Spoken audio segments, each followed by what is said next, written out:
खूप विपद घटना घडलेली आहे आणि त्या घटनेमध्ये आपण सगळे सहभागी आहोत आणि त्या घटनेसाठी आज आपल्या इथे मुंबईवरून आपले मंत्री महोदय तसेच उपस्थित इथे आपल्या डहाणू विधानसभा विक्रमगड विधानसभा तर सगळे आमदार आपले साहेब तसेच आपले जिल्हाध्यक्ष भाजपचे तसेच पाडीसाहेब सर्व उपस्थित आहेत. तिथे मी मंत्री महोदयांना विनंती करतो 2 शब्द सांगा.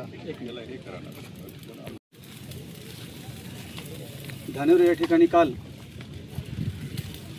बापूगाववरून साखरपुड्यासाठी आयसर टेम्पो या ठिकाणी निघाला होता आणि काल संध्याकाळी 4-4:30च्या दरम्यान हा एक भीषण अपघात त्या ठिकाणी घडून आला.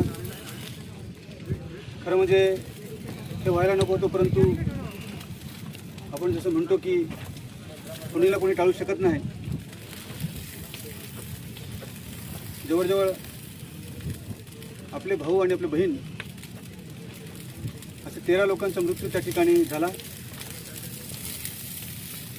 फक्त बापूगाव ह्या गावावरच नाही तर संपूर्ण आपलं पालघर जिल्ह्यावर आणि राज्यावर हे खूप मोठं दुःखाचा एक डोंगर कोसळलेला आहे. आज त्या अंत्यविधीसाठी आपल्या या ठिकाणी आपल्या राज्याचे आदिवासी विकास मंत्री विखे साहेब स्वतः आलेले आहेत. ते या ठिकाणी श्रद्धांजली वाहत असताना 2 शब्द ते बोलतील. त्यानंतर आपण सर्वांनी स्तब्ध उभं राहून 2 मिनिटं श्रद्धांजली अर्पण करायची आहे. मंत्री महोदय. बापूगाव व लाखोटपाडा वारगज येथील आमचे आदिवासी कुटुंब साक्षगंधाच्या निमित्ताने आयशर टेम्पोमध्ये सर्व बसून साक्षगंधासाठी जाणार होते, जात होते. धाननिवेली येथे काल सायंकाळी 4-4:30च्या दरम्यान अपघात झाला. अत्यंत दुःखद घटना आहे. त्यामध्ये आज आपण अतिशय शोकाकुल वातावरणामध्ये लाखोटपाडा व बापूगाव येथील 12 बांधव व वारगज येथील 1 बांधव या सर्वांना आपण या ठिकाणी श्रद्धांजली अर्पण करण्यासाठी, अभिवादन करण्यासाठी सर्वजण आलात आहे. कालचा अपघात हा अतिशय दुःखदायी आहे, वेदनादायी आहे.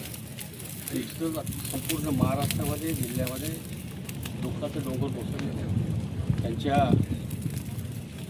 आत्म्याला शांती मिळवण्यासाठी ईश्वरचरणी प्रार्थना करतो. आणि ज्या कुटुंबावर प्रसंग आला आहे त्यांना दुःख सहन करण्याची शक्ती प्राप्त व्हावं अशी ईश्वरचरणी प्रार्थना करतो. आणि सर्वांनी आत्ताच सांगितल्याप्रमाणे आपण एक व्हावं, बांधव व्हावं.